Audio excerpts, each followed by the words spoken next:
ఆ రోజుల్లో చూడండి, ఇదే ఆటో డ్రైవర్లకి ఇక్కడ కూర్చున్నాడు రవి. ఈ పిల్లోడిని ఎందుకు స్టేజ్ మీద పిలిచాను?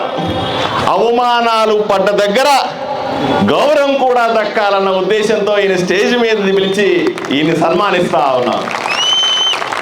ఇదే ఆటో డ్రైవర్ రవి గత ప్రభుత్వంలో, అయ్యా రోడ్లు బాగలేవు, రోడ్లు గుంతలుగా ఉన్నాయి, ఇబ్బందిగా ఉంది, ఒకసారి చూడండి అంటే వీడిని ఎత్తుకుపోయి కొట్టినారు, తిట్టినారు, కేసు పెట్టినారు, నానా భీభత్సం చేసినారు, హింసించినారు.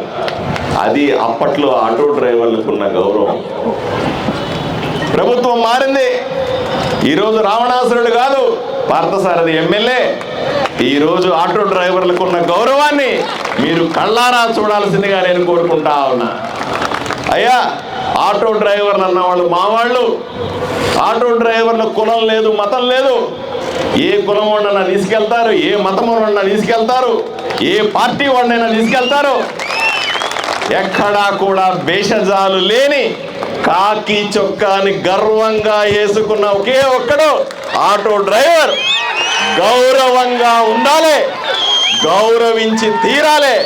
ఎవరైనా సరే వాళ్ళ పట్ల గౌరవంగా ఉండాల్సిందే అని నేను ఈ సందర్భంగా తెలియజేస్తా ఉన్నా.